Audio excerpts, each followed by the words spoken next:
Damos paso a la conferencia del doctor Roberto Araya Schultz, quien nos acompaña de la Universidad de Chile.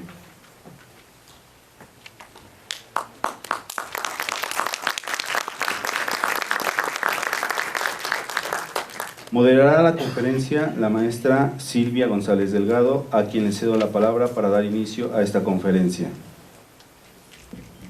Muy buenas tardes.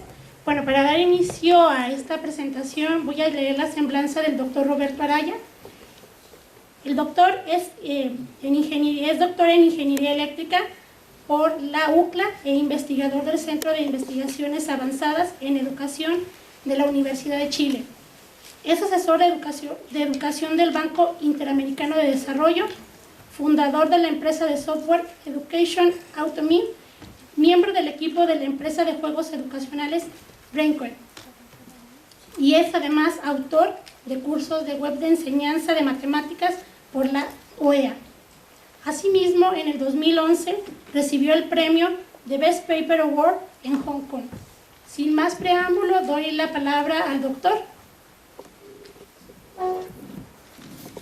Bien, muy buenos días, buenas tardes. Buenas tardes. Me cuesta ajustarme al horario. Primero, nuevamente quería agradecer la invitación del Instituto Politécnico Nacional a conversar y aprender todos juntos en este importante desafío que es educación. Y en particular agradecer la invitación y el interés en mostrar un poco lo que hemos hecho y compartir con ustedes y aprender mutuamente. El tema que voy hoy día a comentar es sobre STEM. Primero quisiera aclarar que yo soy del Centro de Investigación Avanzada en Educación, que es un centro que se creó dentro de la Universidad de Chile hace unos 8 años, o sea, más o menos bastante reciente. Y surge porque en el gobierno, como decía anteriormente, el gobierno de Chile vio que el gran desafío que tenemos es la educación. Y tal como el país depende mucho de la minería y la agricultura, y hay desde mucho tiempo centros dedicados a la investigación en ese tema, aparte de la formación de ingenieros y especialistas, sin embargo en la educación teníamos centros de formación solamente y no centros dedicados a la investigación. Y eso significa centros multidisciplinarios, con gente de todas las áreas, pensando en la educación. Se crearon 2 centros en el país, este es uno de ellos, el otro es de la competencia, así que no voy a hablar del otro centro. Y en este centro, una de las áreas es enseñanza y aprendizaje. Hay otras áreas, como neurociencia, hablábamos recién, que pensando en el largo plazo, todavía es muy poco de lo que eso nos puede decir sobre ideas sobre educación. Pero una de las áreas es enseñanza y aprendizaje, y esta es la área que yo estoy, y en particular esta área formó la subárea de STEM. STEM viene del inglés, ciencia, tecnología, la E de ingeniería y matemática. ¿Por qué? Porque en general todos los países, y esto un poco liderado por Estados Unidos, han promovido que lo que realmente requerimos es la integración y no tanto desarrollo y enseñanza de las diferentes disciplinas separadas. Y eso es lo que realmente va a mandar en el futuro. Y es un gran cambio, un enorme desafío. Entonces nuestro centro está tratando de ver qué debemos hacer nosotros para mejorar la educación en STEM en el país. Significa un gran cambio y es un poco, le pretendo hoy día mostrar lo que hemos estado haciendo y, por supuesto, interesado en conocer lo que también todos hacemos.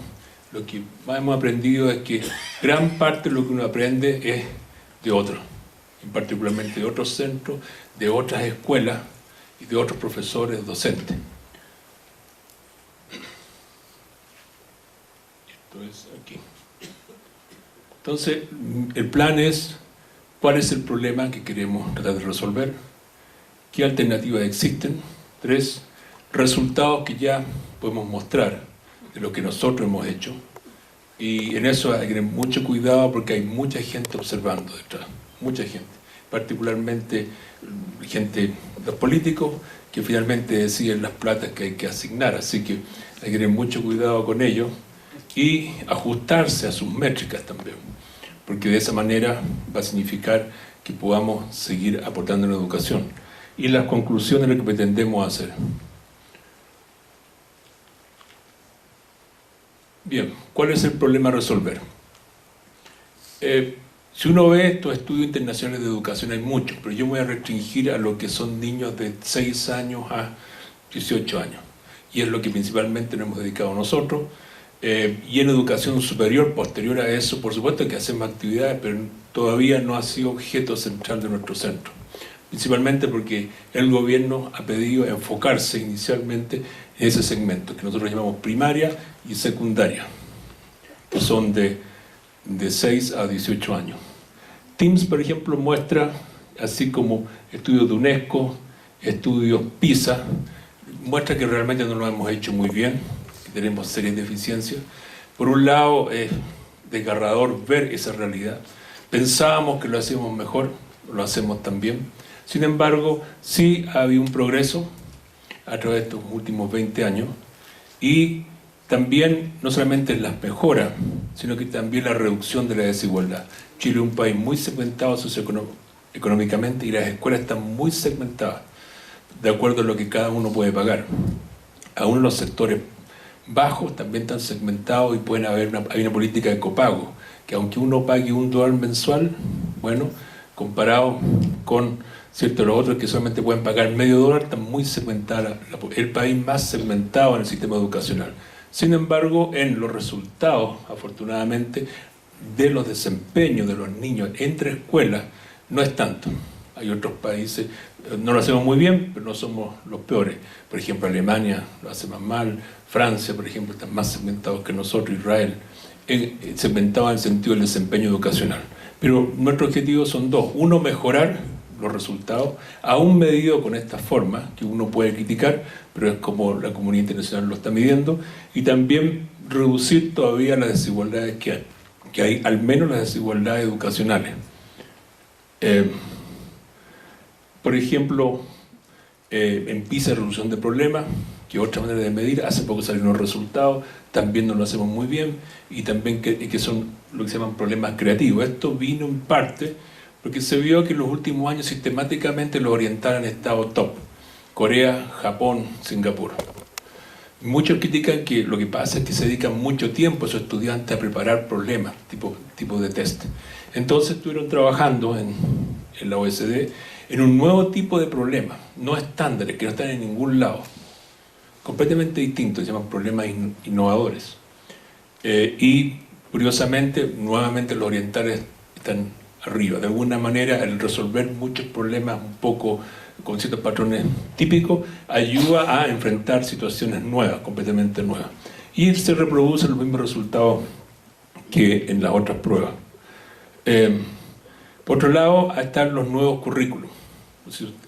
No conozco el detalle acá en México, pero en Chile estamos con un gran cambio de currículum y mucho, para decir verdad, es tomado de los cambios curriculares en Estados Unidos, el Common Core en matemáticas y el Next Generation Science Standard en ciencia.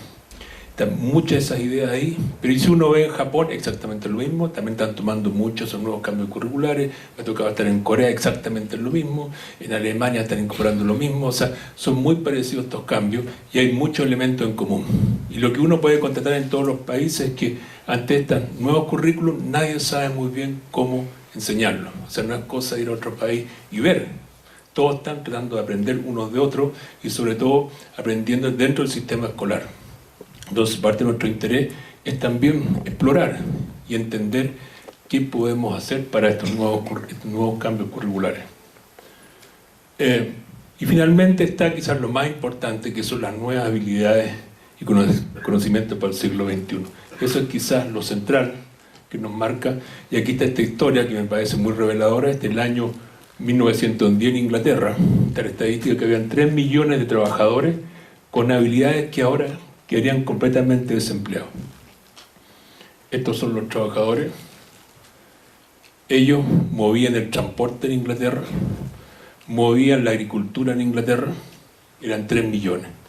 Se me está avanzando. No importa. Algo apreté mal yo. Por ejemplo, en Estados Unidos, en esos años, 25% de la agricultura era solamente para alimentar, o sea, era el combustible para los caballos. O sea, realmente era la fuerza de trabajo principal. ¿Qué pasó? Con la llegada del automóvil, la invención del año más o menos en 1910, esos trabajadores desaparecieron completamente. A ver. Desaparecieron completamente. Entonces, esta idea de imaginarse que viene no es tan simple. ¿Qué trabajos se van a requerir? No es absolutamente simple. Y aquí está algo muy interesante que dice, si le hubiéramos preguntado a la gente qué querían en el año 1910, seguramente hubieran dicho caballos más rápidos. Si se imaginaba el transporte, necesitábamos mover más rápido, ¿cierto? Las carrozas, necesitábamos mover más rápido el caballo que araba la agricultura. Y de manera que no es tan simple imaginarse, esto es lo que decía Henry Ford ya en los años 40, dice, no es tan simple imaginarse para dónde va el mundo. Imaginemos el futuro, y es algo que aprendí unos años atrás de los japoneses. Una de las universidades de ella, la principal universidad formadora de docentes en Japón, la Universidad de Tsukuba, que partió siendo una escuela normal, ya hace 50 años más, tiene un logo en todas partes, dice, imaginemos el futuro. Esa es la principal misión que tiene la universidad, imaginarse el futuro. No es tan simple. La primera vez fue para mí un shock porque uno ve Japón en educación, lo hace muy bien. En todas estas pruebas Team PISA lo ha hecho muy bien. Está número 1 con Singapur y Corea. Sin embargo, que están muy preocupados del futuro, del trabajo y qué va a significar esto en los próximos 10, 20 años que siguen.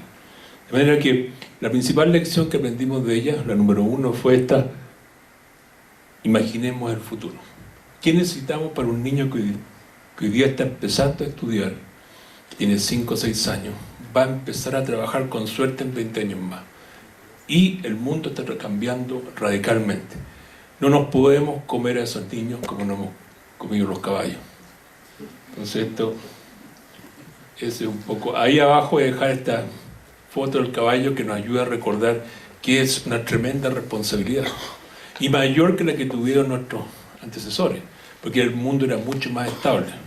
Como decía en la mañana, los automóviles se van a manejar solos, los buses solos, los taxis solos, muchos trabajos van a cambiar radicalmente. Cuesta pensar qué van a hacer esos niños en 20 años más, cuesta mucho. Bien. Aquí hay una estadística de la Universidad de Oxford. Hace poco la Escuela de Ingeniería hizo un estudio. Aquí en este eje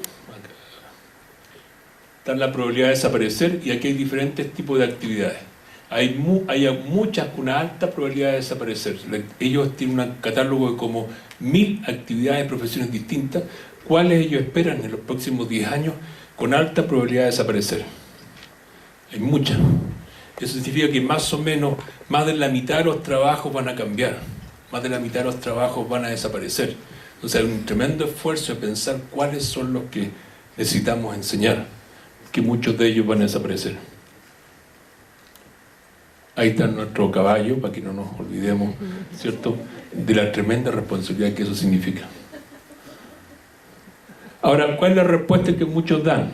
STEM. Ahora, alguien viniendo a la ingeniería es natural que crea un poco en esta solución. Pero, ¿por qué STEM? STEM viene de ciencia en inglés, que se escribe con eso, ¿cierto? Tecnología, ingeniería con E y matemática. Pero el problema central de STEM es un estudio reciente de la Academia de Ciencias de Estados Unidos. Dice, el problema es la integración. Porque como conversamos con Marisol, al profesor de matemática que enseña matemáticas le cuesta mucho poner ejemplos en biología. No sabe biología.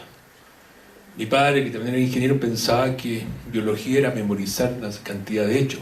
¿Qué matemática puede ir ahí más allá de cosas muy simples? Por otro lado, el profesor de biología, muchos de ellos están ahí porque escaparon de la matemática. Entonces, en fin, y ahora, después de todos estos años, volver a ella es muy, muy difícil.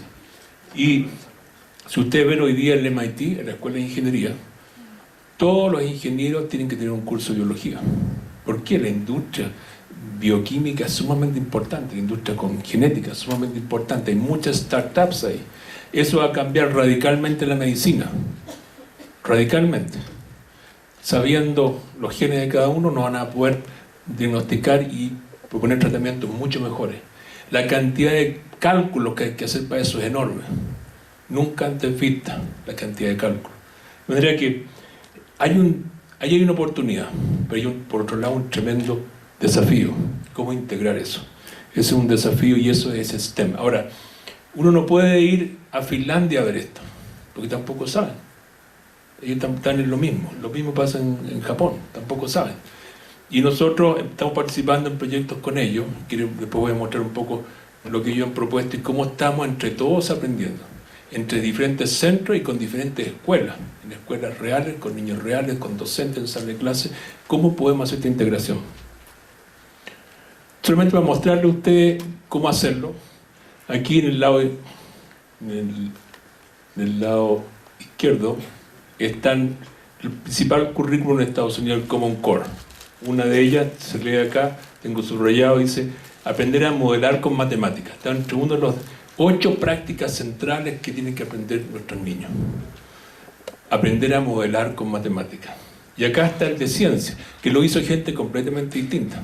Estos no son matemáticos, estos son biólogos, en fin, químicos, y ponen dentro de una de ellas desarrollar y usar modelos. Es decir, lo que se ve acá es que...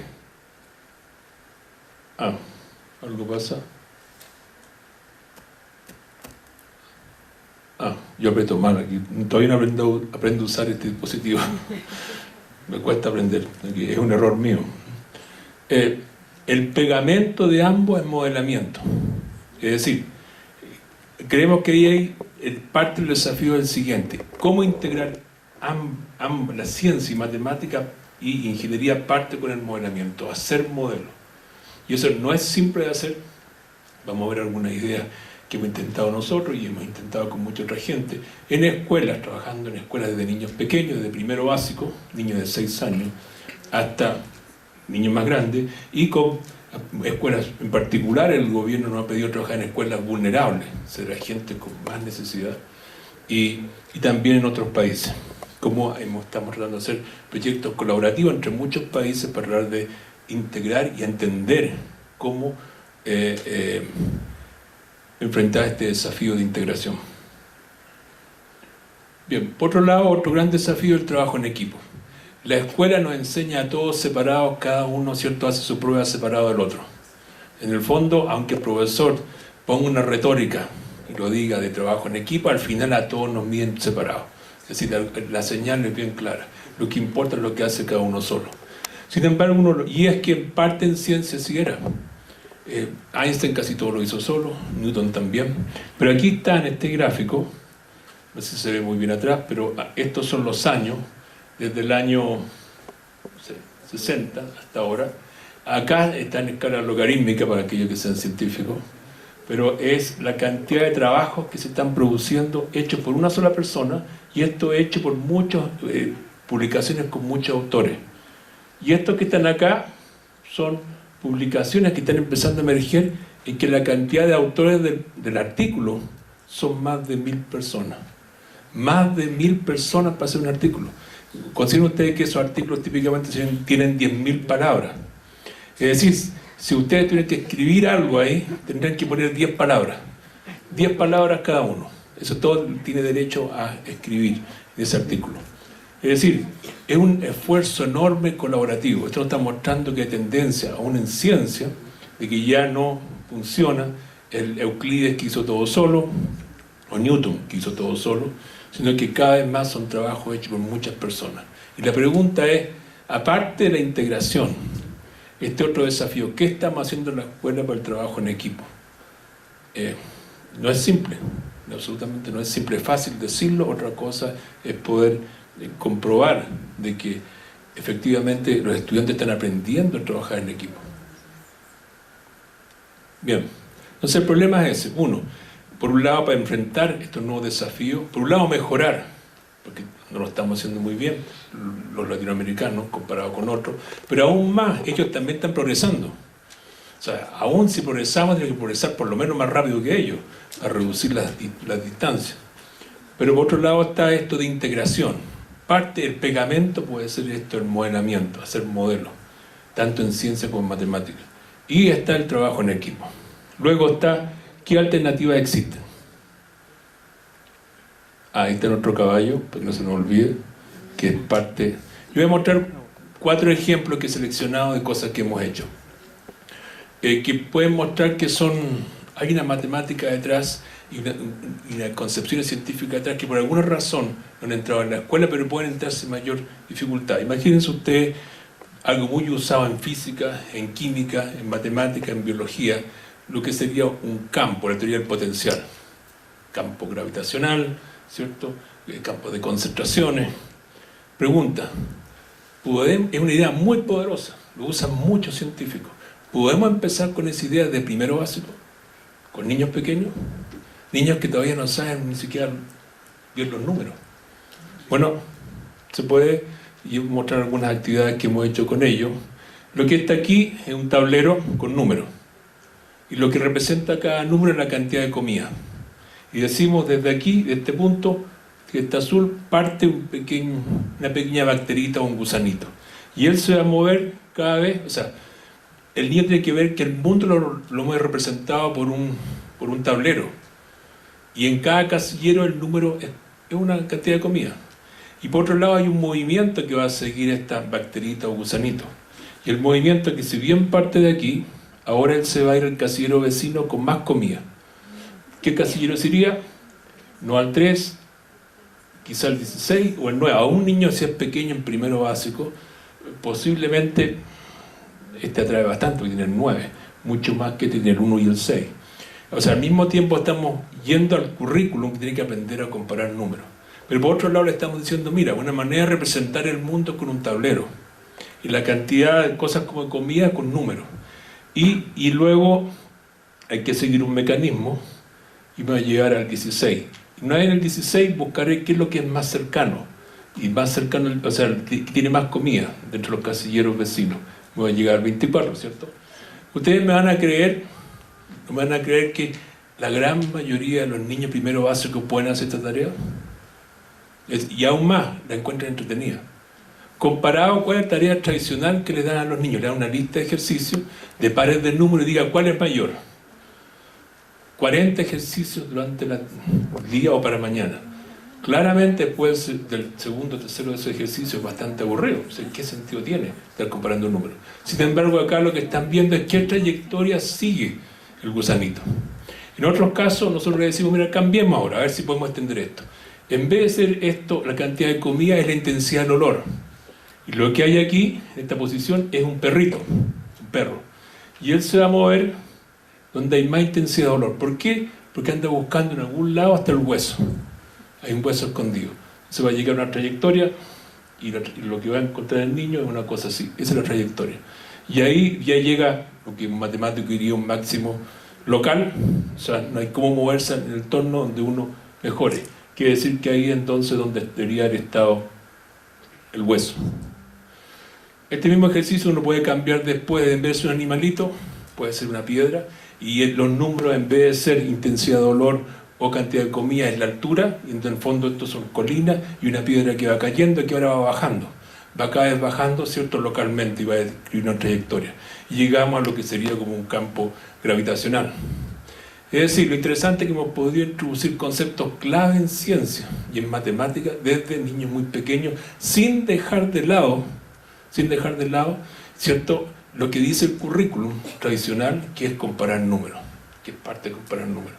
¿Qué hemos podido comprobar? A los niños les gusta mucho más esta tarea. Por ejemplo, algunas veces, sin hacer nada, ¿dónde estará el hueso escondido?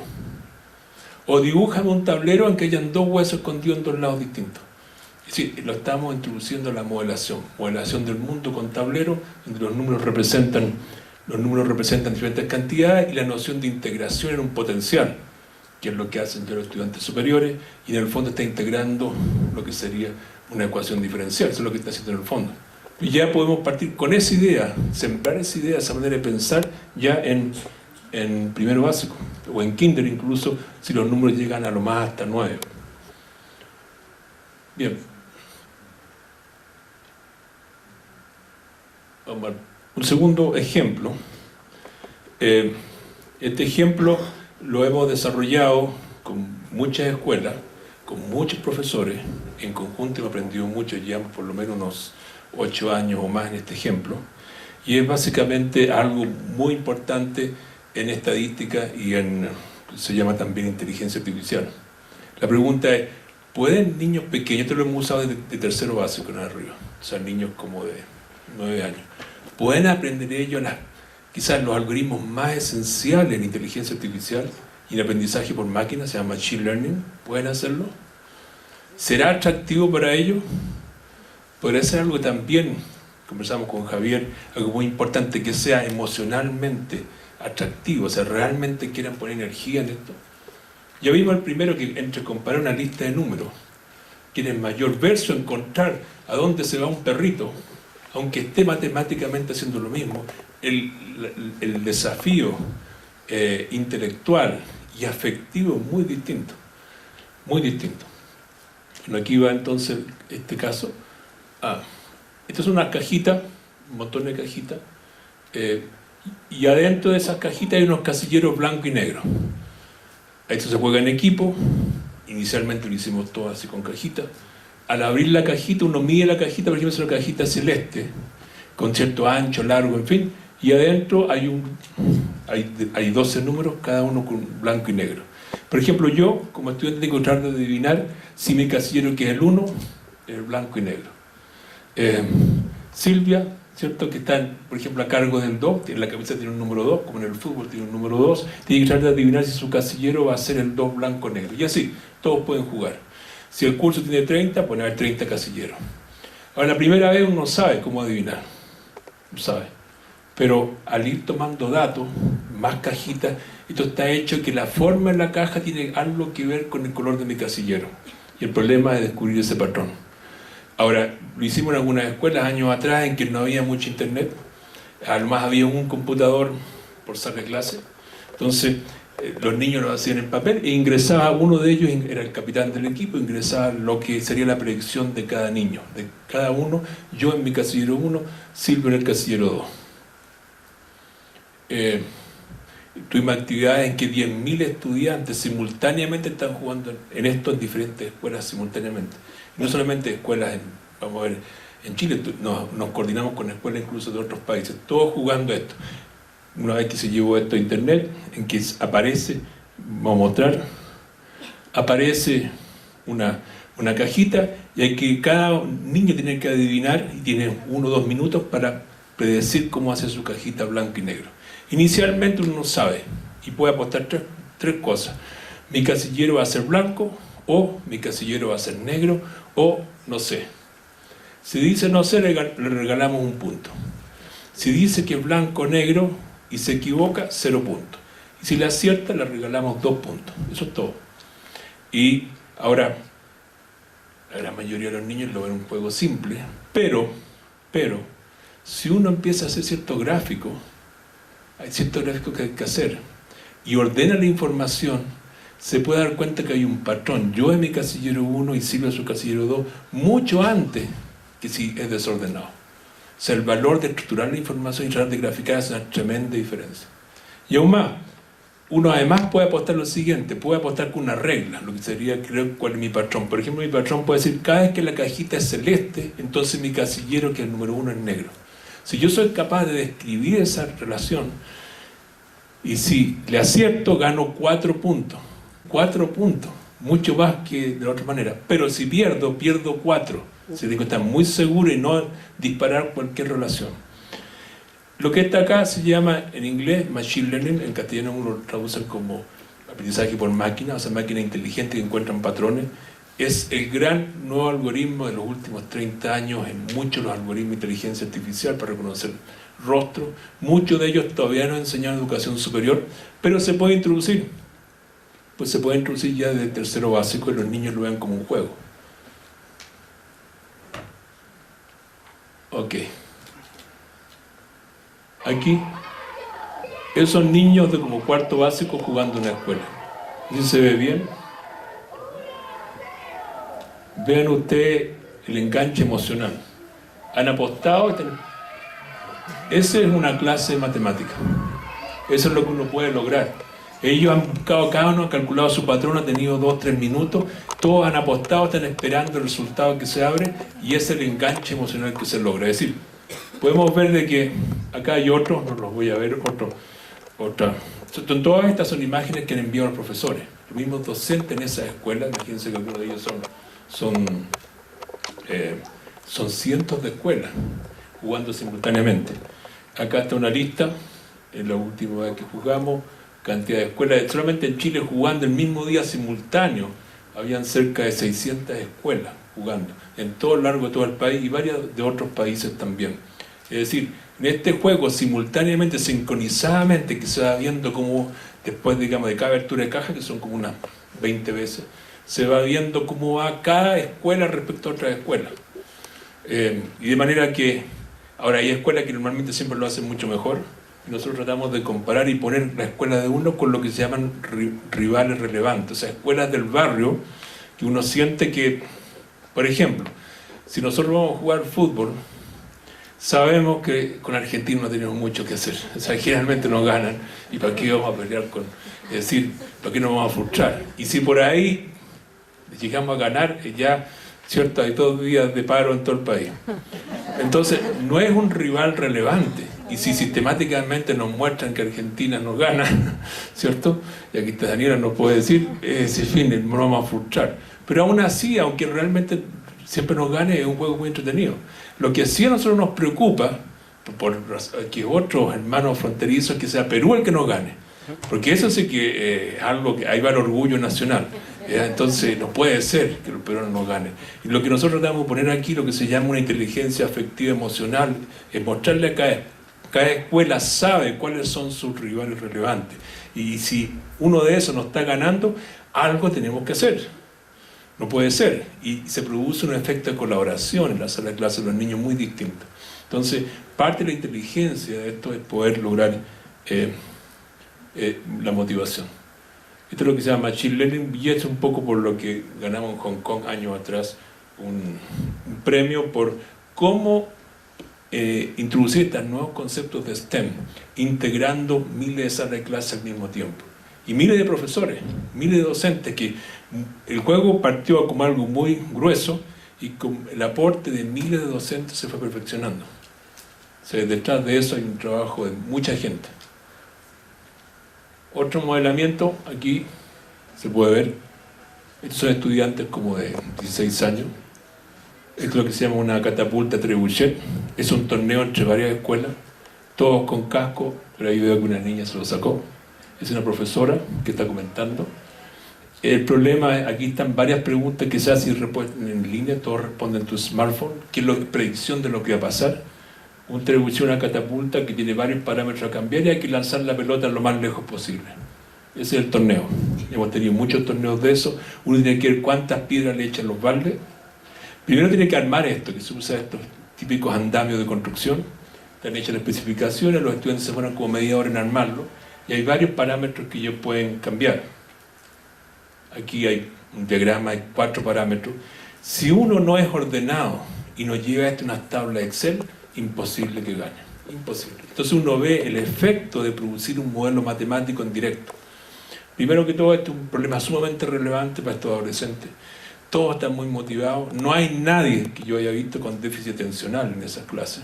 Este sería como un aula afuera, digamos, aquí hay por lo menos 20 escuelas distintas participando. Esto toma más unos 3-4 horas. La primera media hora en armar el equipo y después empezar a entender la máquina. Si uno es ordenado y no usa el método científico, ir variando una variable versus otra, que hay 4 acá. Una de ellas es cuánta masa pongo acá. La intuición dice ponga lo más pesado posible, pero después lo otro es en qué ángulo pongo aquí para que esto suelte como una boleadora, ¿no? Después está otro que es el punto de apoyo, donde esto lo puedo correr más allá o más acá. Hace mucha diferencia. Y finalmente, se me olvidó la cuarta variable que tenemos, hay otra cuarta variable. Pero en fin, si uno es sistemático y ordenado, más o menos en 3 horas tiene los datos, los ha agarrado y puede hacer un pequeño modelo y puede hacer mucha diferencia. Este puede lanzar una pelota de fútbol que atraviesa una cancha de fútbol, si aprende a hacerlo bien. Es otro caso de modelamiento matemático que usa el método científico e ingenieril, práctica. Acá hay un último caso, y esto voy a mostrar porque para nosotros ha sido un tremendo desafío. Llevamos 4 o 5 años de desafío, y es parte de un proyecto colaborativo de muchos países. Está propuesto por la Universidad de Tsukuba. Yo creo que muestra bien cómo entre todos podemos investigar, la necesidad entre todos aprender. Ellos dicen, y partieron con esto, fue después de Fukushima. ¿Se acuerdan ustedes? Estuvieron ahí en la central nuclear, después del terremoto y el tsunami, murió mucha gente, la escuela entera fue arrasada con niños. Dice, mira, este es un problema real, no un problema inventado. Este es un problema que todos los niños ven, y niños y niñas ven la televisión. Y no hay para qué motivar a nadie de que este es un problema realmente importante, y quizás todos podemos contribuir.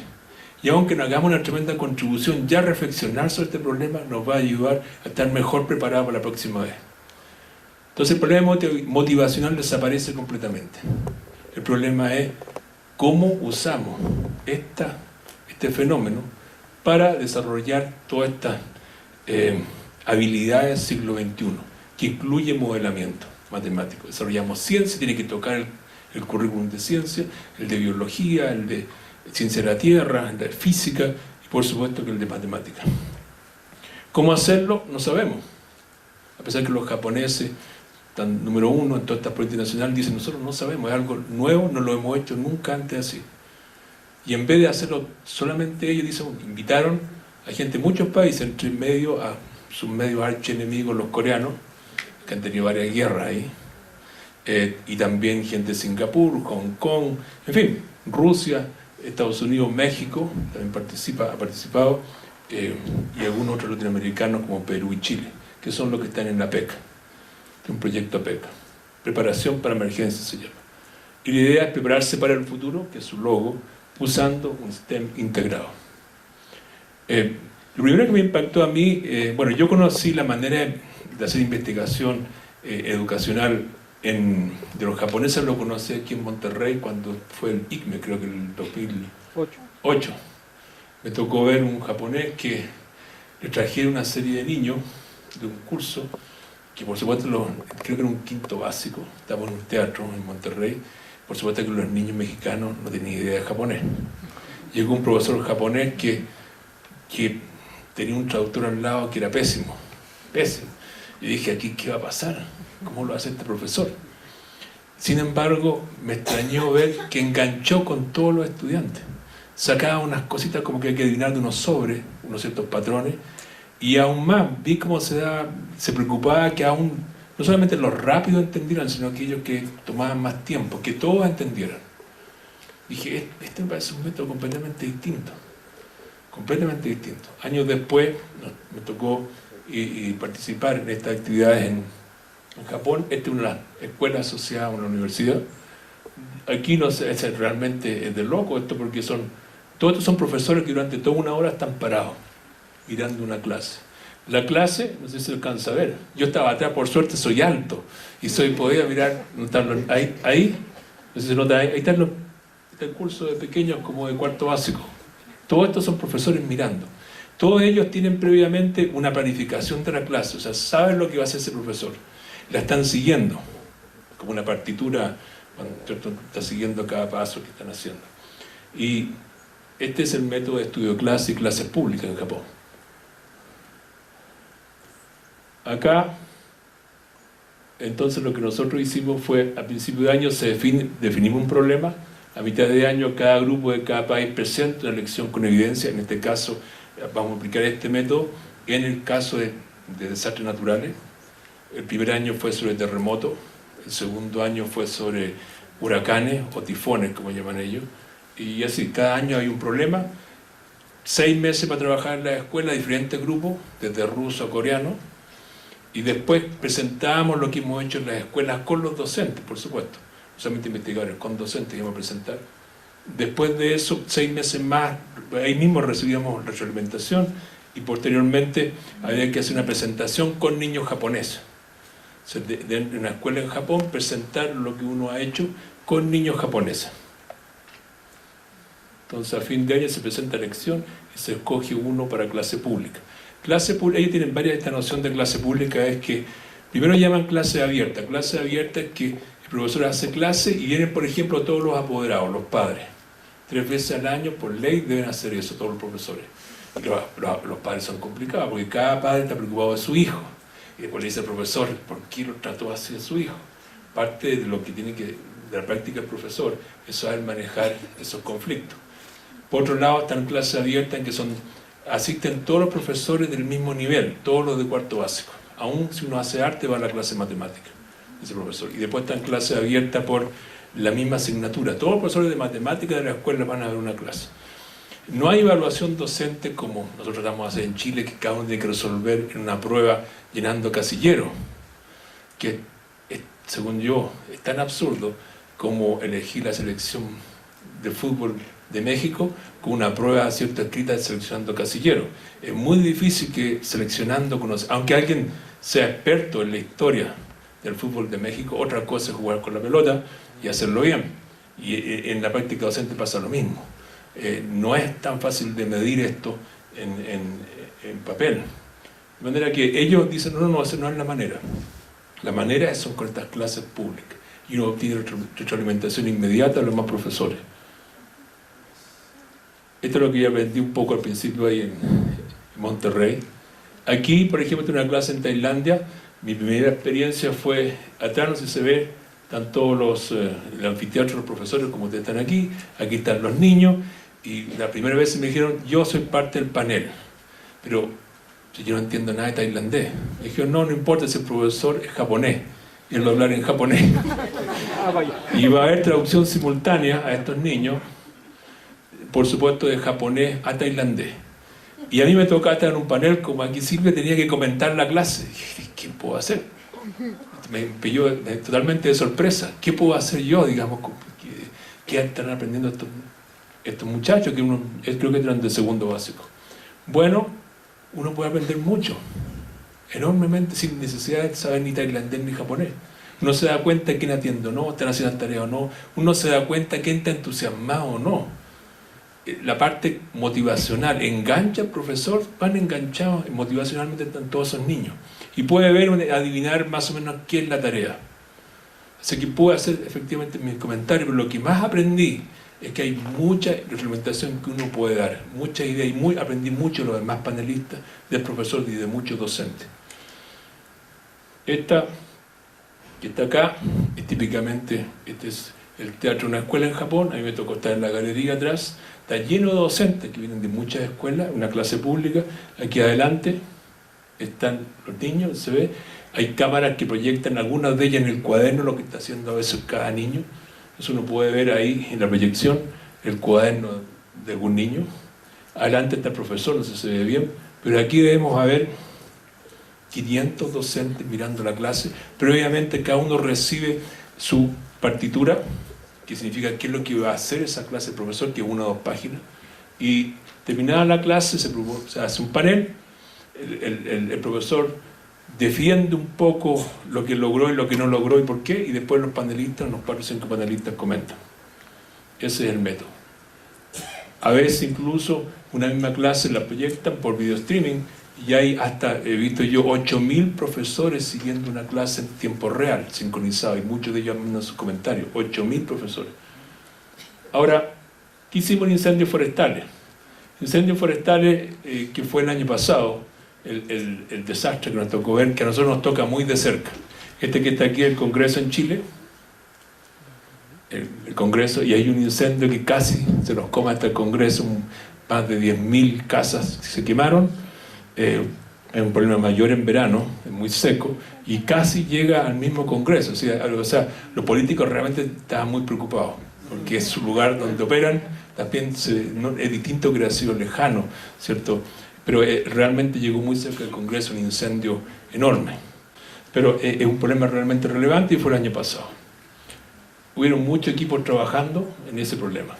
Nosotros desarrollamos una actividad, le hicimos a los niños pensar qué podría ser un modelamiento matemático para los incendios. Aquí se alcanza a ver seguramente, pero hay cosas que describieron en sus cuadernos. Hicimos unos pretest de conocimientos matemáticos básicos que nos ayudaran sobre eso, y para poder medir un post-test después de una actividad que duró como un mes. ¿Cómo hacemos un modelo acá? Bueno, aquí, como ven ustedes ahí, es un pequeño modelo físico. Hay unos arbolitos, ¿cierto? Y le estamos prendiendo fuego. Usted puede ver que en los niños es atractivo porque inmediatamente sacan su smartphone. Esta es una escuela vulnerable, la más vulnerable en Chile, el 5% más vulnerable. Aún así, ya esos niños andan con el smartphone. Y la actividad resultó ser tan atractivo el modelo que quisieron tomar un video, seguramente mostrar a sus amigos y en sus casas. Acá nos acaba de hacer muy bien, pero todo esto parte por un tablero. Acá se ve quizás mejor. Ah, no, me pasé.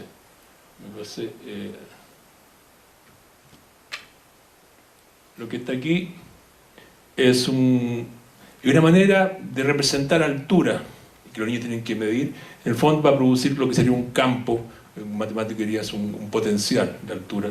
Y aquí también hay en la punta hay unos veleritos como para ver la dirección del viento y con unos ventiladores. O sea, partimos por hacer un modelo en 3 dimensiones en que uno pueda poco a poco irlo llevando más abstracto. Finalmente aquí está la versión más abstracta, que es un simple tablero, que voy a mostrar en el siguiente, quizás sea mejor. El rojo, ese es el mundo del tablero, el rojo es el incendio, el azul y amarillo son variables de control que los niños pueden hacer. El azul es mandar un dron o un avión con agua a apagar ese incendio, ¿cierto? Y amarillo significa hacer una quema controlada, que es que yo quemo antes. Por ejemplo, si estoy cerca de mi casa, yo quemo antes lo que está ahí, porque si llega el incendio no pasa, está todo quemado ya. Entonces ellos tienen que, a esta altura ya se han imaginado que pueden representar todo el territorio por tablero, que pueden representar con estos incendios cómo se propaga un incendio y de qué depende, y que pueden representar con estas pequeñas fichas, pueden representar 2 variables de control. En matemática esto se llama un sistema dinámico que es controlado con 2 variables, que básicamente es como una ecuación de ondas, si uno quiere. Eso llegaría a ser la ecuación. Aquí lo hicimos con niños de 4º grado a 8º grado, en diferentes cursos, todos de unas 2 escuelas de las más vulnerables en Santiago. Supuestamente son niños que tienen muchas dificultades en fracciones y en matemáticas, muchos problemas de disciplina, y ese es el desafío. Pero ¿qué vimos aquí? Que esta manera de representar con esos modelos era atractiva para ellos. Veían que era un problema real que podían hacer una contribución. Aquí está, fuimos seleccionados, en la escuela en Tokio, un grado 9, no podíamos llevar los aparatos, así que lo que hicimos aquí representar cómo se propaga un incendio, poniéndose un gorro rojo, que es donde va, y los niños, esto con un pito se va avanzando, y un poco ahí está la ecuación de propagación del incendio. Y ¿qué otra manera de representar? Aquí está la clase, una clase pública que me tocó dar. Aquí adelante están los niños, y alrededor de haber unos 300 profesores, docentes, observando diferentes ángulos, ¿cierto? Aquí te hacen algunas preguntas a los estudiantes, y ellos están resolviendo estas mismas actividades en la clase. Es decir, producto de lo que nosotros mostramos a mitad de año, y de todos los países mostramos, recibimos retroalimentación de muchos docentes, vimos cómo estaban haciendo otra gente en otros lados, cómo están enfrentando este problema, ajustamos nuestra clase, lo ajustamos con nuestros profesores, con profesores reales de escuelas, no profesores solamente investigadores universitarios, sino que profesores de estas escuelas vulnerables, que ellos hicieron esta actividad, y finalmente tuvimos que nosotros enseñar la misma actividad en una clase pública en Japón. Es un poco el método de ello, que significa partir por algo, representación física concreta, es un modelo físico concreto, que es lo que está aquí arriba. Poco a poco ir a algo más abstracto, ya en el pizarrón, con tablero, hasta poder resolver, ¿cierto?, diferentes situaciones que hay atrás. Quisiera yo solamente destacar 2 procesos interesantes que está aquí. Uno es la reflexión colectiva que se produce, y el otro es la sincronía que se produce, que es distinto que ver un video sobre una clase. Si uno ve la reflexión, hay montones de profesores con diferentes ángulos, mirando diferentes niños. Por ejemplo, de Singapur, la gente de Singapur ha adaptado un poco a este modelo y dice, mira, Gladys, tú te preocupas de ver a estos 2 niños que están ahí. Javier, ¿cierto? Perdón, no me sé el nombre de los demás. Javier, estos 2 que están acá. Y tú sigues toda esa clase, esos 2 niños. Y ves qué le pasa a ellos. Y al final juntamos todo. yo no podía controlar, muchas cosas no las veía, estaba mirando, yo estaba haciendo la clase, pero no podía estar pendiente exactamente muchos detalles de los 30 y tantos estudiantes. Entonces tengo muchos puntos de vista que me están mirando diferentes aspectos, o sea, múltiples perspectivas, múltiples diálogos que se están produciendo, y luego una reflexión didáctica profunda de gente que ha mirado en ese instante diferentes puntos de vista en mi clase, en este caso nuestra clase, que ya la habíamos preparado mucho tiempo. Todos ellos seguían esta partitura, lo que yo iba a hacer. No alcancé a hacer todo, porque había que traducir yo iba a hacer la clase de inglés al japonés, y del japonés de vuelta al inglés, japonés que manejaban los niños. Pero toda esta perspectiva y esta reflexión, además sincronizada, es decir, están en el mismo momento, por ejemplo, hay un profesor preocupado de tomar justo una foto y video de una parte que después iba a entrar a la discusión. Es decir, yo me sentí enormemente beneficiado en esta clase pública porque inmediatamente, una vez terminado la clase, tuve una cantidad, todo un panel que me dio una serie de observaciones que no me había fijado, y luego muchos otros docentes me hicieron observaciones. De manera que el beneficio como investigador o como el docente que ajusta una clase es enormemente superior de lo que yo experimenté a hacer una clase que grabe el video y alguien me lo comente después. La simultaneidad, el tenerlos todos ahí, hace una gran diferencia. Después venía un panel, aquí el panel, entre ellos ahí está el profesor Cedillo de México, uno que está en el panel, la persona de Japón, de Filipinas, de Singapur, que este es el presidente de la Sociedad de Educación Matemática de Singapur, que son especialistas en el método. Me tenía un poco nervioso porque ellos son muy críticos en este método, lo han adaptado y lo han mejorado. Pero bueno, es parte de lo que uno, ¿cierto?, tiene que poder entender y poder... Hay todo un protocolo de comunicación de cómo hacer esta reflexión colectiva. El otro punto importante creo es la simultaneidad, la sincronía. Es decir, uno está viendo... un problema que uno tiene acá es que tiene dos públicos. Tiene los estudiantes al frente, que tienen que hacer que hagan cosas, pero también tiene el público que está atrás. Es como un director de orquesta, tiene a los músicos acá, pero también tiene que estar pendiente del público al otro lado. Y uno ve si cierta actividad pega o no, o lo que uno está haciendo pega o no, no solamente en los estudiantes que están acá, sino que en el público que está al otro lado. Y por eso, por ejemplo, los japoneses dicen, una de las cosas, nunca borrar la pizarra, porque va quedando como un registro histórico en la clase. Otra cosa, tiene que preocuparse de esos dos públicos, no solamente de los estudiantes, tiene que preocuparse también de los profesores. Y por ejemplo, una recomendación que me dieron, si usted usa humor, trate de hacer reír también a los profesores. ¿Cómo hacemos reír a los japoneses y a los coreanos? Ese es un problema mayor, que es lo que hago. Pero en fin, aquí me quedé muy contento cuando aquí uno ve algunos de ellos, de una profesora, muerte la risa en una actividad. O sea, logré pegar y después me lo hicieron ver. Sí, me dijo mi amigo japonés, lograste hacer reír a los profesores también. Y ahí está la evidencia. Es decir, hay una cosa muy distinta cuando uno está sincronizado con otro. Que el aprendizaje se produce muy diferente cuando no es sincronizado. Y creo que eso es algo muy valioso y que hemos estado nosotros aprendiendo esa efervescencia que se produce entre tanta gente trabajando colectivamente con un mismo fin. ¿Y por qué es esto? Lo interesante es que los japoneses, como decía, son número 1 en educación en el mundo, de acuerdo a esas pruebas internacionales. Pero ellos saben que para este nuevo desafío no saben cómo hacerlo. Es un desafío de todos. Y su estrategia es embarquemos a mucha gente en esto, no solamente nosotros. Pensar que son 100 millones de japoneses, ¿cierto? Sin embargo, ellos creen que se requiere mucha gente para este desafío y no bastan los 100 millones de japoneses. Bien, aquí por ejemplo, solamente voy a mostrar, alguna gente dice que hay de matemática acá. Imagínense ustedes, tienen que mandar un dron y que acá parte un incendio en 2 zonas, ahí está su casa, ese problema tienen que resolver los niños finalmente. ¿Dónde mandan a poner agua? Que pueden mandar una tarjeta de agua o una tarjeta amarilla que hace un incendio controlado. En general los niños tienen que resolver ese tipo de problemas, que es un problema de reducción de problemas. Pero sin embargo, si lo hago acá, ahora, a la medida que si pongo agua acá, se empieza a agrandar, se empieza a propagar. No es un problema simple. El que está acá es otro problema. Tengo 2 casas que defender, la mía y la de Javier. Entonces, y viene incendio. Y si tenemos un dron nomás para echar agua, no nos podemos pelear, Javier. Yo voy a tener una preferencia por mi casa y Javier por la de él. Eso se llama a veces cuando en teoría de juego hay varios jugadores que pueden tomar decisiones con recursos escasos, pero lo más complicado matemáticamente. Pero aquí, por ejemplo, hay más casas que defender. ¿Cuántas de ellas? Y lo más complicado de todo eso es cómo hago yo un programa que tome decisiones autónomamente, porque esto puede partir en la noche, y automáticamente decida dónde atacar y cómo defender. Bueno, es un problema sumamente complejo. Sumamente complejo. No es matemática simple, pero uno sí puede entender que algo puede empezar a rascarlo. El planteamiento no es tan complicado, aún en este caso muy simple de un mundo de 4x4 casilleros. Y para sorpresa mía me tocó ver que, ustedes saben que en California hay un montón de incendios también forestales.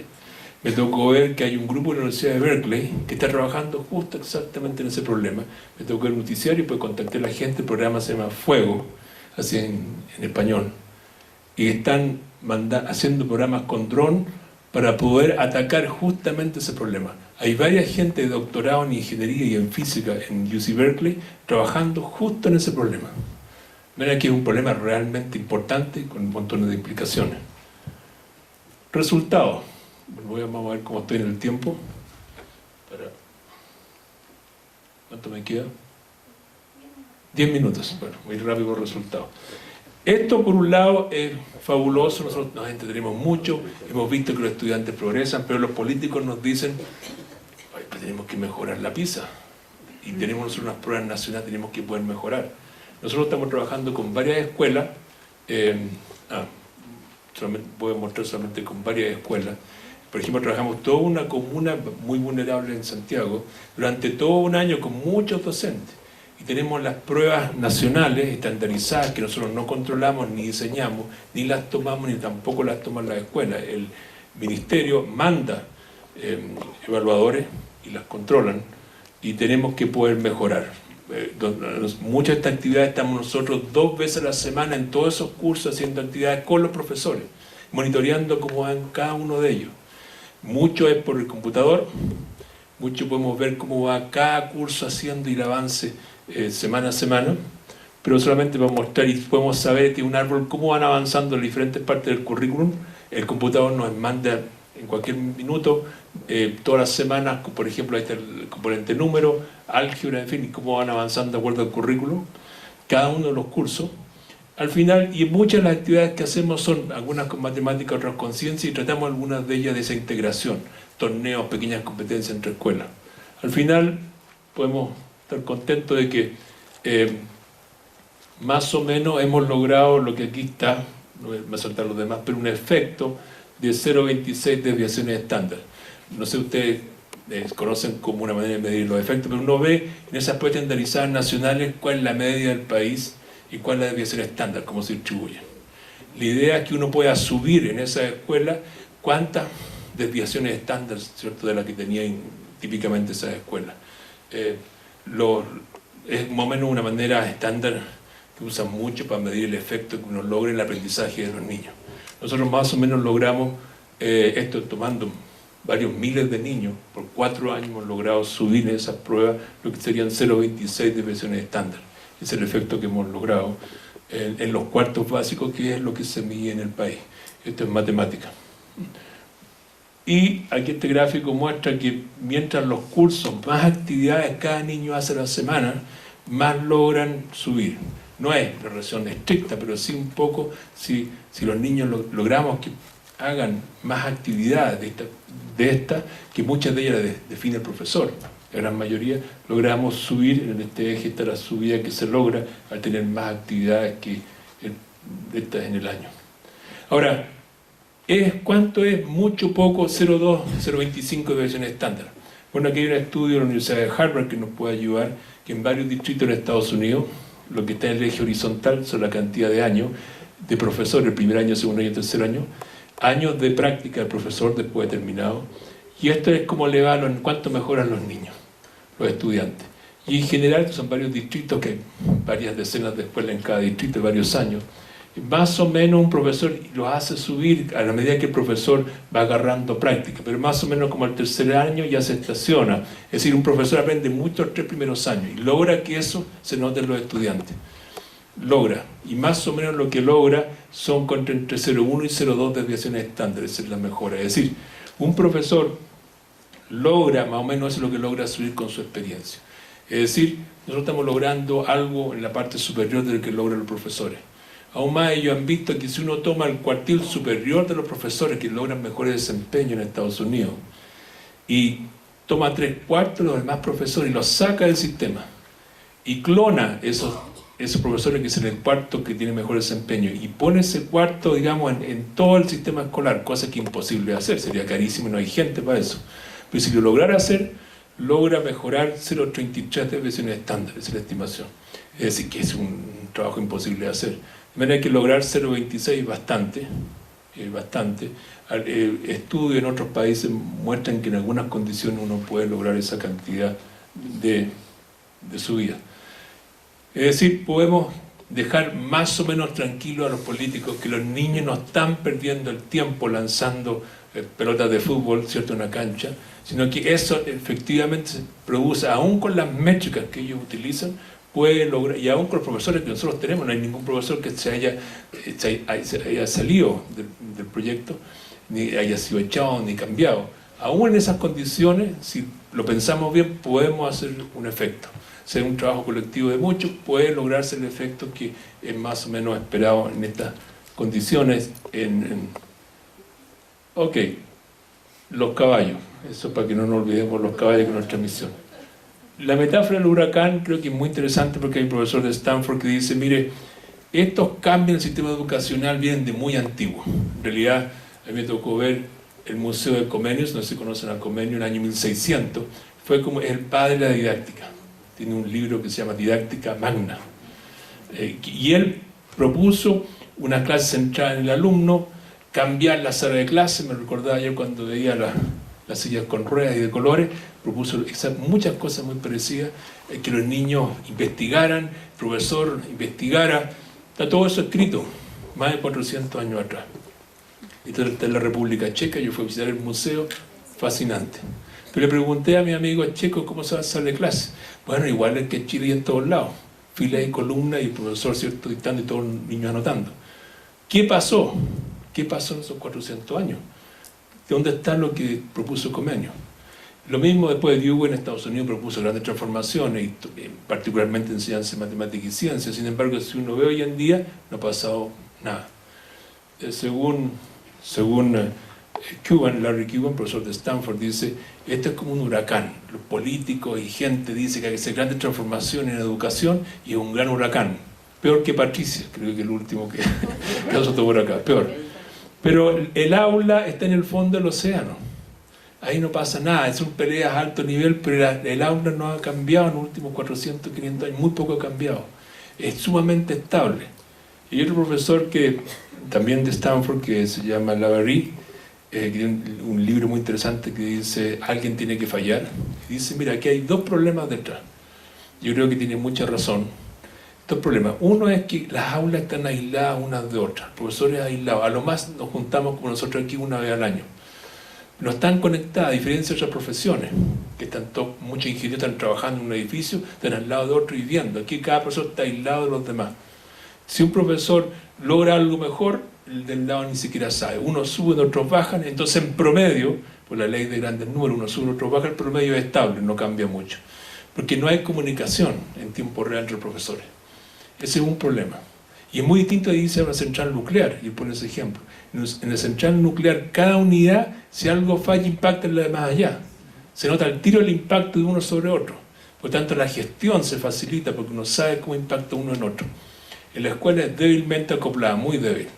Segundo problema, él dice, mire, el principal problema de un docente es un problema afectivo, es la conexión afectiva con los estudiantes.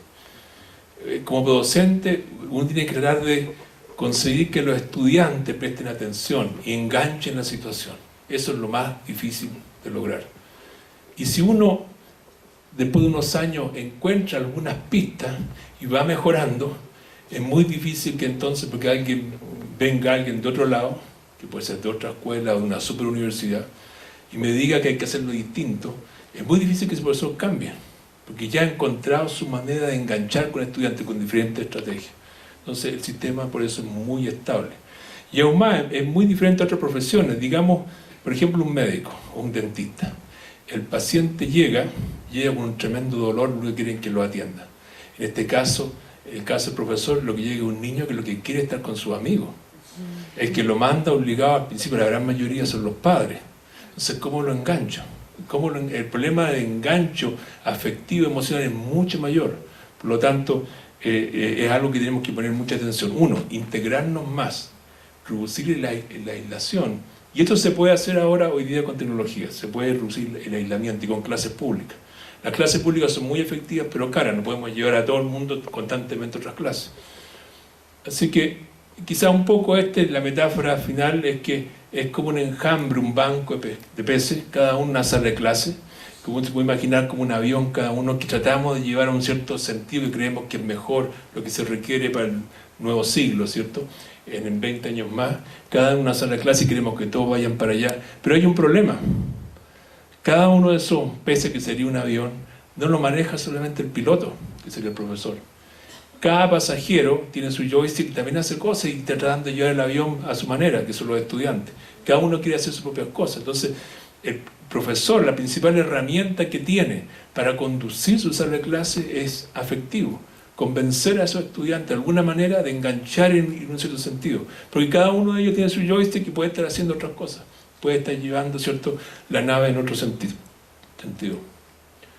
Bien, nosotros ¿cuál es nuestro proyecto que queremos hacer? Integrar un poco esto de clases públicas, un poco con tecnología. Estamos en un proyecto en que con tecnología un profesor conectado con muchos profesores en muchas salas de clases simultáneamente y vamos mejorando. Aquí en este caso, este profesor que está acá, en un tema, aparece aquí y acá y tenemos muchas clases conectadas. Y le damos la oportunidad para que un nuevo profesor pueda hacer aquí una actividad en que tengamos muchas clases conectadas. Es decir, tenemos una clase pública conectada sin necesidad, en muchas de ellas, de tener que salir del lugar. Eso es lo que estamos tratando de hacer. Y están tratando de hacer algunos otros también. Yo estoy muy contento y agradecido a esta posibilidad de estar con ustedes acá, porque creo que lo que más hemos aprendido es trabajando con otros, con docentes en sala de clase, haciendo clases con los niños y sobre todo con otros centros también. Hemos estado trabajando un poco con gente de Tsukuba, gente de Finlandia y Jyväskylä, que tienen muchas otras ideas interesantes también. Y ellos también, a pesar que lo han hecho muy bien, están muy preocupados de lo que viene, muy preocupados y con muchas ideas, ensayando ideas. Otra gente de la Universidad de Kassel, yo lo recomiendo porque ellos tienen mucha experiencia en modelamiento matemático. Quizás fue lo primero que partieron con eso hace unos 10 años. Cómo enseñar modelamiento matemático en salas de clase desde básica, particularmente, por ejemplo, en probabilidades, tienen mucha experiencia, que es un tema medio complicado para todos nosotros. Y, por ejemplo, hay gente también de Berkeley que está haciendo muchas cosas también, integrando docentes con profesores de física. Todo el departamento de física está haciendo cosas en muchas escuelas, muy interesantes. También, por supuesto, la OECD, hemos hecho algunas cosas, y el BID, hay varios proyectos que quizás podremos trabajar. Y finalmente, decirles que hay unas oportunidades de un nuevo fondo, Chile-México, y hemos hablado con Javier cómo hacer, ya partieron, quedamos fuera así, pero el próximo año vienen de nuevo, y si a alguno se interesa poder participar en un proyecto en conjunto, no es mucha plata, pero es algo como comenzar, podemos hablar con Javier de Sama, que está aquí, ¿cierto? Todos lo conocen, y va a coordinar un poco a ver si podemos hacerlo en conjunto. Y creo que mucho se puede aprender con otros, no solo. Tenemos que, el desafío es bastante grande como para hacerlo, digamos, aislados unos de otros. Algo que hemos aprendido de estos hermanos japoneses es eso, que a pesar de que les va muy bien, ellos saben que este problema es mayor y ese desafío ellos solo no lo van a poder resolver. Bien, aquí, después que hice mi clase pública, esto fue en febrero en Japón, después del panel, que cada uno comentaron, yo tuve que responder a diferentes preguntas, me extrañó algo que no había visto, que esto se lo hacen los niños más grandes, estos eran estudiantes de grado 9. Cada estudiante me escribió una hoja con sus observaciones de mi clase. Cada estudiante. No es una evaluación sí o no. Ahora lo entregaron claro que están en japonés. O sea, que me quedé metido, ¿qué podría haber dicho? Pero después de eso, a las 2 semanas me las tradujeron, ¿cierto? Y yo estoy muy contento, dice uno de los estudiantes, después de esa clase dice, de ahora en adelante me gustaría estudiar no solo para aprender matemáticas, sino también para usarla en el futuro. Esto fue lo que, la observación que me dijo, tenía Yamamoto, su apellido es Yamamoto del grado 9. Así que mi llamado es a trabajar en conjunto, a ver si con Javier unimos esfuerzos, también integrar nuestros proyectos APEC, a lo mejor hay otros interesados. Mi experiencia ha sido en estos años, por razón del gobierno en Chile, desde niño de 6 años a 18 años. Y nos falta, por supuesto, experiencia de investigación, por lo menos en nuestros centros con estudiantes ya universitarios. Sin embargo, no hay tantas diferencias y creo que los desafíos son más o menos similares. Y el llamado es a unir esfuerzos, ver cómo podemos trabajar en conjunto y aprovechar un primer escalón que nos da estos fondos que podríamos usar el próximo año para intercambiar ideas, emprender unos de otros, hacer actividades en conjunto y enfrentar este gran desafío que es el STEM integrado, porque no apareció ahí mi caballo, se me perdió. Y que es una gran responsabilidad que todos tenemos, ¿cierto? Tenemos que asegurarnos que nuestros estudiantes que están comenzando hoy van a empezar a trabajar en 20 o 30 años más, ¿cierto?, estén preparados para, ¿cierto?, con las destrezas apropiadas para ese mundo. Muchas gracias.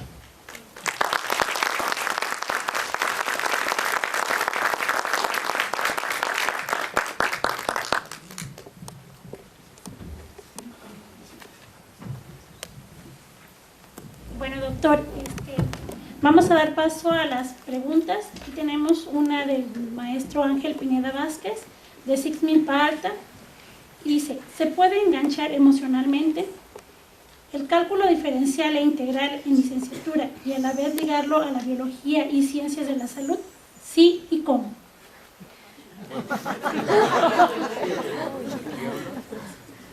Es como una tesis, ¿no? Bueno, esa es una muy buena pregunta y mi llamado es a que ataquemos ese desafío en conjunto. No es un problema simple en absoluto. Yo sí estoy convencido que se puede.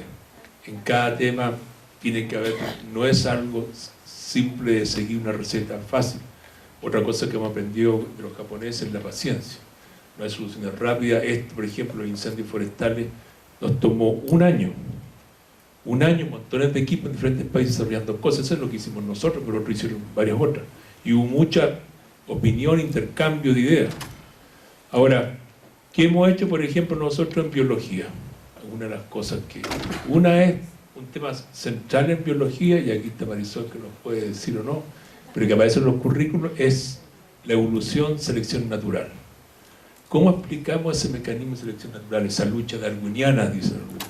Bueno, nosotros hemos enseñado y ajustado actividades de primero básico, ¿cierto? Con niños que hacen con fichas, juegan y van viendo patrones con unas fichitas que van cambiando de colores, y van reproduciéndose. Hemos visto también cómo, por ejemplo, el largo de los picos de pájaro lo representamos con un modelo, con unas pequeñas, unas bolitas y cosas que uno usa para agarrar hojas de papel, no sé cómo se llaman estas, que uno agarra varias hojas, pero unas chicas, unas más grandes, y ambos se producían hijitos, en fin, y niños de 8 años jugaban a eso y empezaban a ver los patrones que emergían. Y hay un problema central en biología, y quizá aquí también Marisol me puede corroborar o no, que dice el siguiente: si bien hay esta selección natural y hay como una lucha darwiniana, ¿cómo emerge la cooperación y el altruismo? Me parece una contradicción, es un problema que es sumamente complejo visualizar, y el desafío es: podemos diseñar actividades, aún para niños pequeños, en que ellos vean que no hay tal contradicción, que bajo ciertas condiciones la colaboración emerge, ¿cierto?, como una adaptación en el mecanismo de selección natural. Ahora, como eso, nosotros hemos progresado, uno con un poco más de matemática puede hacer ya unas estimaciones.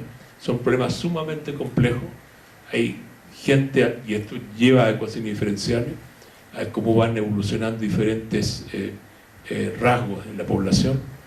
De manera que hay un puente. Ahora, ¿cómo hacerlo al mismo tiempo enganchador? Bueno, te ven esos concursos de robótica, que a muchos la agarran enormemente.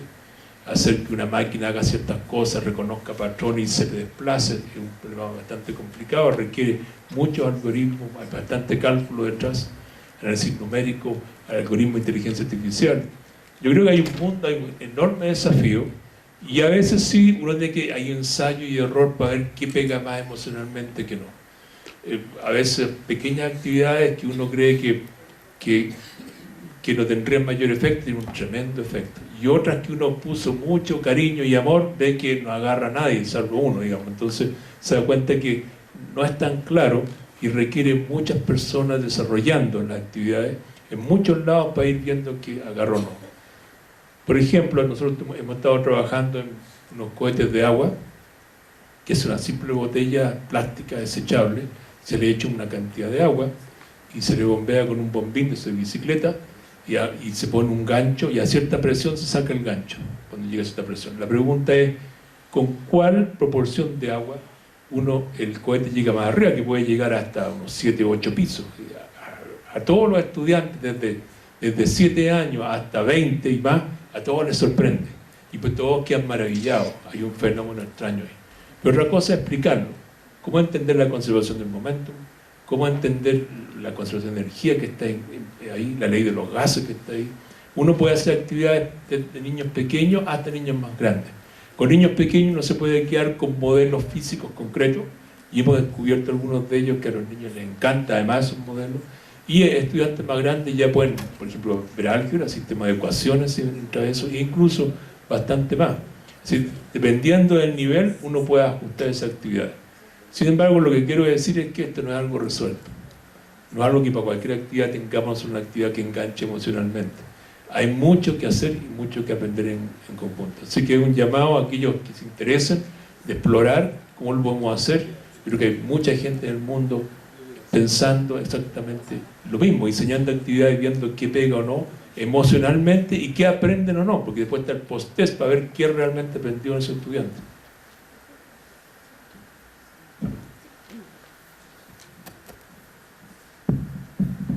Tenemos otras preguntas, sin embargo, por cuestiones de tiempo voy a dar lectura a 2 más. El resto, bueno, no va a quedar aquí en la mesa. Se va a tratar de que esté en la plataforma donde van a estar toda la información con respecto al encuentro, y también, bueno, pedimos de su apoyo, doctor, para que estas respuestas a las interrogantes que tiene el público pues sean también trabajadas de esta manera en modalidad virtual. Y bien, hay algunas preguntas que tienen que ver cómo lograr en el docente desarrollar la imaginación, que ya un poco lo mencionó, la creatividad, el interés, y cómo lo puede compartir para que su trabajo no quede aislado. Y además, cómo hacer para que los docentes aborden los contenidos teóricos.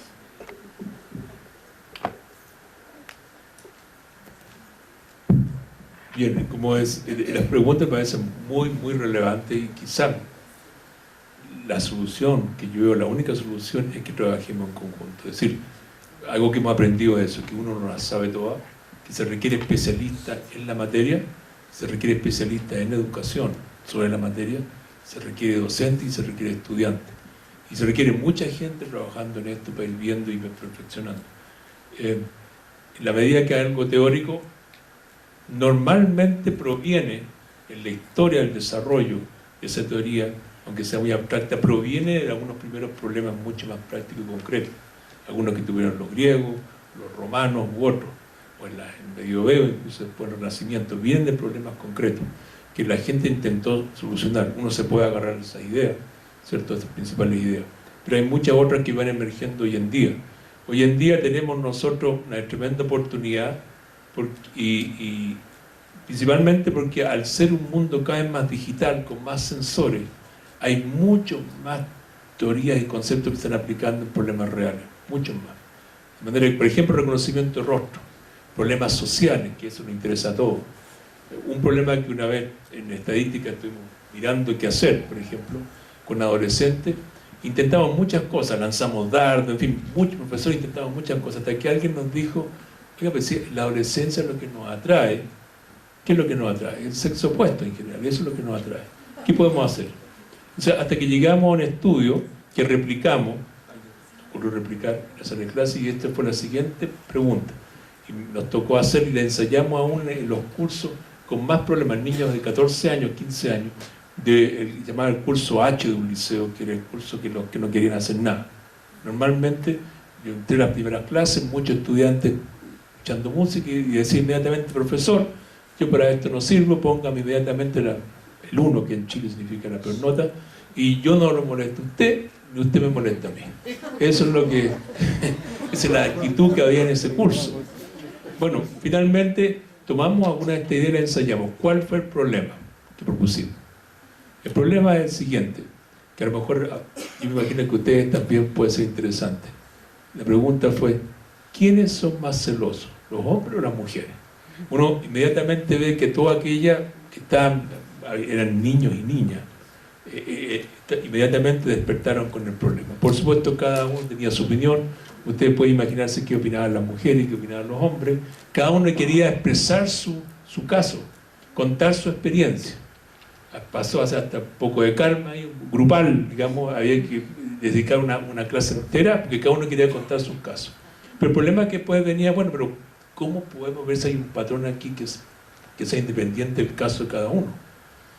Por ejemplo, podemos tomar una muestra de muchas personas y tomamos un estudio en que habían 10 situaciones. Una de ellas, por ejemplo, llegaba a la casa, al comedor, y encontraba a su novia comiendo, ¿cierto?, cenando con otro señor. Una situación media complicada. Otra la encontraba conversando en el parque. Esto tanto para hombres como mujeres. Yo tenía que habían 10 situaciones, una al final un poco más complicada, pero cada uno ordenaba qué es lo que era más complicado o menos complicado. El problema es, ¿hay patrones claros en cómo responden los hombres y las mujeres? ¿Somos distintos? ¿Hay patrones claros o no? Y la otra pregunta es, ¿cuánta gente necesito entrevistar para ver si esos patrones son? No vaya a ser que tome otra muestra después y me salga distinto. ¿De qué tamaño tiene que ser la muestra? Ya entramos en un problema matemático. Después de eso, decidimos que cada estudiante iba a la salida del metro y hacía 30 encuestas que hay que resolver. Pero algunos de ellos a lo mejor eran muy, en Chile decimos muy flojos, flojines, como no sé cómo llaman acá, que no quieren hacer nada, que seguramente iban a decir, ¿sabes qué? Hacer esta tarea, yo a la rápida esto y listo, salvo. Entonces nos iba a echar a perder todo el análisis. Pregunta, ¿hay una manera de detectar tramposo? Es un problema sumamente relevante para todos nosotros. Nadie quiere que nos hagan trampa. Quizás nosotros hacer trampa a otros, pero no que nos hagan trampa. Bueno, estadísticamente hay una manera. Están todos muy interesados con la estadística. Hay maneras. Porque la gente se imagina que quizás mirando a los ojos a los otros que responden. Copiaste, lo hiciste bien o no. Pero hay manera. ¿Cuál es la manera? Que si el patrón de mis 30 respuestas es muy distinto al patrón de toda la población, que hay algo muy extraño. O sea, si mis respuestas de las encuestas que yo hice son muy distintas a las demás, entonces hay algo extraño. Y eso nos lleva a la teoría de distribuciones, comparar que estamos entrando en problemas profundos de estadística, algo que inmediatamente enganchó. De manera que, ¿qué hemos aprendido? Que uno sabe por dónde salta la liebre en esto. Hay muchas ideas dando vueltas, hay que sí testearlas, hay mucha gente con muy buenas ideas, tanto especialistas como docentes, e incluso estudiantes con buenas ideas, pero hay que testearlas y entre todos podemos irlas mejorando. De manera que yo creo que se puede hacer mucho, pero nuevamente un trabajo colectivo y que necesitamos ver cómo nos integramos, cómo nos comunicamos unos con otros y cómo vamos reportando, ¿cierto?, el progreso y el efecto que tiene cada una de esas actividades. Bien, bueno, gracias nuevamente por todo. Perdonen el tiempo, creo que me lo llevan.